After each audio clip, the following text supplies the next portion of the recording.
Hello friends, स्वागत है आपका आप सभी का हमारे यूट्यूब चैनल पर। और मैं रचना आपके लिए फिर से एक वीडियो लेकर हाजिर हूँ। उम्मीद करती हूँ आपको यह वीडियो पसंद आएगी, और वीडियो पसंद आए तो वीडियो को कर दीजिए लाइक और चैनल को कर दीजिए सब्सक्राइब।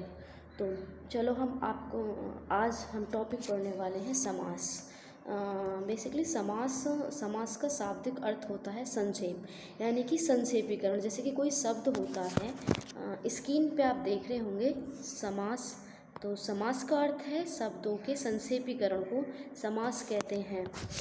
जैसे कि मैंने पीडीएफ में इतना लिखा नहीं है, और मैं समझाती हूँ आपको, और मेरी बोलने पे ध्यान देना ज़्यादा। समास दो शब्दों से मिलकर बना है। जैसे इसे तोड़ेंगे तो सम प्लस आस। तो सम का अर्थ होता है संक्षिप्त, और आस का मतलब होता है शब्द, यानी कि वह शब्द जिसको संक्षिप्त कर दिया हो, जिसका अर्थ यानी कि संक्षिप्त कथन। इसका शब्द ही यानी कि अर्थ ही उसका शब्द छोटा हो। समास की प्रक्रिया में शब्दों का संक्षेपीकरण ही समास होता है। और समास की परिभाषा देखते हैं। दो या दो से अधिक शब्दों के मेल से बनी नई सार्थक शब्द को समास कहते हैं। सार्थक शब्द जिस शब्द का कोई अर्थ हो, कोई मीन हो। तो समास में दो पद होते हैं, एक होता है उत्तर पद और एक होता है पूर्व पद। पहले शब्द को पूर्व पद कहते हैं और बाद के शब्द को उत्तर पद कहते हैं। जैसे कि प्रत्येक में प्रति पूर्व पद है, प्लस एक ये उत्तर पद हुआ, तो ये मिलकर क्या बना, प्रति एक। तो इसी प्रकार यथासंभव में इतना बड़ा शब्द था, जैसे कि समय के अनुसार। तो उसके लिए एक छोटा शब्द रूप है यथा समय, समय के अनुसार यथा समय। तो यथा समय क्या हुआ हमारा, ये हुआ शब्दों का संक्षेपीकरण। अब हम देखते हैं समास के भेद। तो समास के क्या भेद हैं? समास के 6 भेद होते हैं। नंबर 1, आप नोट्स बनाते रहना। नंबर 1 द्वंद्व समास, नंबर 2 द्विगु, और नंबर 3 अव्ययी भाव समास, नंबर 4 कर्मधारय, नंबर 5 बहुव्रीहि, और नंबर 6 तत्पुरुष समास। तो इन समासों को हम 1 बाय 1 करके देखते हैं। आइए देखते हैं द्वंद्व समास। तो द्वंद्व समास की इसमें परिभाषा लिखी हुई है, जैसे कि जिस शब्दों में दोनों पद प्रधान हो और बीच में संयोजक शब्द का लोप हो और विलोम शब्द हो।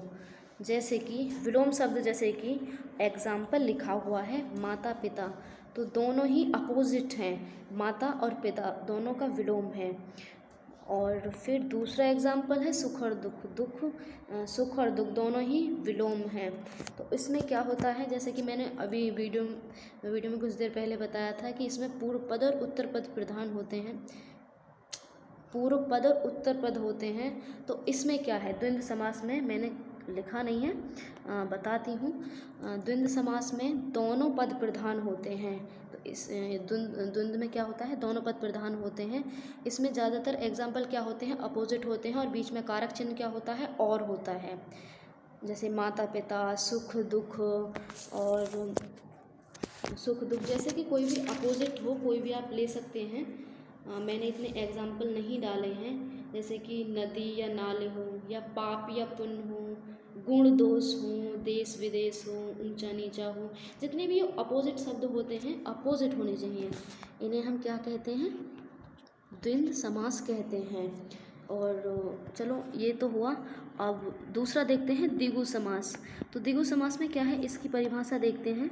द्विगु समास में जिस समास में पहला पद संख्यावाचक हो उसे द्विगु समास कहते हैं।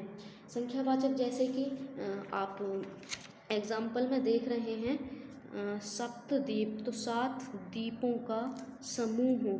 तो कोई भी शब्द आएगा उसमें शुरू में संख्या ज़रूर होगा आपको पहचानने के लिए। जैसे कि आप एग्ज़ाम हॉल में होंगे और देखेंगे तो उसमें सबसे पहले क्या होगा, शब्द के शुरू में संख्या ज़रूर होगा। संख्यावाची का मतलब यानी कि द्विगु मतलब यही है इसकी परिभाषा, कि जिस समास में पहला पद संख्यावाची हो उसे द्विगु समास कहते हैं। और इसमें क्या है, इसमें होता है पूर्व पद प्रधान होता है संख्यावाची। और द्वंद्व में क्या बताया था हमने, दोनों पद प्रधान होते हैं। द्विगु में क्या होता है, पूर्व पद प्रधान होते हैं। और इसके जितने भी एग्जाम्पल होंगे उसमें शुरू में संख्यावाची ज़रूर होगा। जैसे कि यहाँ पे तो मैंने बहुत कम उदाहरण लिए हैं, दोपहर या फिर त्रिलोक हो, चौराहा हो यानी कि चार राहों का समूह, या नवरात्रा हो, नवरात्रियों का समूह, या सप्तऋषि, या सप्ताह, या त्रिकोण, या त्रिक, जितने भी तिरंगा, यानी कि जितने भी शब्द जैसे संख्यावाची होते हैं उन्हें क्या कहते हैं, द्विगु समास कहते हैं। आगे बढ़ते हैं। आई होप कि ये द्विगु समास भी आपको समझ में आ गया होगा। आगे का हमारा एग्जाम्पल क्या है, अव्ययी भाव समास। अव्ययी भाव समास की परिभाषा है जिस समास में पहला पद अव्यय हो या शब्द के पहले उपसर्ग लगा हो उसे अव्ययी भाव समास कहते हैं। अव्यय का क्या मतलब होता है, अव्यय का मतलब ऐसा होता है कि जिस भी शब्द का यानी कि व्यय न हो, यानी कि लिंग या किसी कारण पर वो परिवर्तन ना आए, जैसे कि शब्द और शब्द के पहले उपसर्ग लगा हो उसे अव्ययीभाव समास कहते हैं। उपसर्ग जैसे कि एग्जाम्पल देख सकते हैं, प्रति प्लस दिन, तो प्रतिदिन हुआ। शुरू में ये जो प्रति है ये उपसर्ग है और ये अव्यय शब्द है, तो दिन के आगे प्रति लग गए ये उपसर्ग है, तो इसकी पहचान है कि अव्ययी भाव समास है। और आ जन्म में आ लग गया, जन्म के शब्द में एक जन्म शब्द था, इसमें आ लग गया तो आजन्म शब्द हुआ, तो ये शब्द क्या है, हमारा अव्ययी भाव समास है। यानी कि कोई उपसर्ग कितने होते हैं, हमारे 22 उपसर्ग होते हैं। उनमें से संख्या के आगे कुछ भी शब्द ऐसा लग जाए, जैसे कि कार है उसके आगे बेकार लगा दो, पोषण है उसके आगे कु लगा दो, जैसे कि अव्ययी भाव शब्द का ही मतलब है शब्द से पूर्व में कोई भी उपसर्ग लगाओ अव्ययी भाव समास हो जाएगा। इसके उदाहरण एग्जाम्पल लेने को कितने भी ले सकते हैं, लेकिन मैंने यहाँ पे बहुत कमी के अनुसार लिए हैं क्योंकि पीडीएफ फिर ज़्यादा लंबा हो जाता है। आप समझने पे फोकस कीजिए। फिर दूसरा आता है हमारा एक और चौथा आता है कर्मधारय समास। कर्मधारय समास की परिभाषा तो ये है जिस समास में पहला पद विशेषण और दूसरा पद विशेष्य हो। तो ये विशेषण और विशेष्य क्या होते हैं, विशेषण किसी चीज़ की विशेषता बताई जाए और विशेष्य जिसकी विशेषता बताई जाए। जैसे कि इन शब्दों में आप देख सकते हैं कि चरण कमल, तो चरण कमल का अगर हम शब्दों को विग्रह करेंगे तो कमल के समान चरण, तो कमल के समान चरण, तो हमारा कमल क्या हुआ, कमल हुआ हमारा विशेष्य और चरण हुआ हमारा नहीं चरण हुआ हमारा विशेष्य और कमल हुआ हमारा विशेषण। इसी प्रकार और भी एग्जाम्पल हैं हमारे, जैसे कि महादेव, महान हैं जो देव। शुरू में यानी कि इस समास की पहचान है कि इसमें विशेषण और विशेष्य होगा और कारक चिन्ह बीच में है जो आएगा, जैसे कि महान है जो देव, महादेव, महान है जो आत्मा, महात्मा, या के समान, यानी कि इसमें विशेषण और विशेष्य होगा। इसमें ये प्रधान होते हैं, इसमें विशेषण और विशेष्य दो पद होते हैं, इनकी विशेषण के आधार पर पहचान की जाती है। इसके बाद में क्या आया हमारा बहुब्रीहि समास। बहुब्रीहि समास को समासों का राजा यानी कि प्रधान समास कहा जाता है। इस समास में क्या है, जिस समास में दोनों पद यानी कि पदों के मध्य में एक तीसरा पद विशेषण अर्थ का बोध हो, अथवा जिस समास में दोनों पद अप्रधान हो। यानी कि ज़्यादा आप परिभाषा पर फोकस मत कीजिए। ये देखिए इसमें क्या होता है कि इसमें कोई तीसरा पद प्रधान होता है। पद यानी कि शब्द, जैसे कि एग्जाम्पल हम देखते हैं कि 10 आनन, 10 हैं मुख जिसके, आनन का मतलब मुख, तो 10 हैं मुख जिसके किसके, रावण के, तो तीसरा पद हमारा रावण हुआ।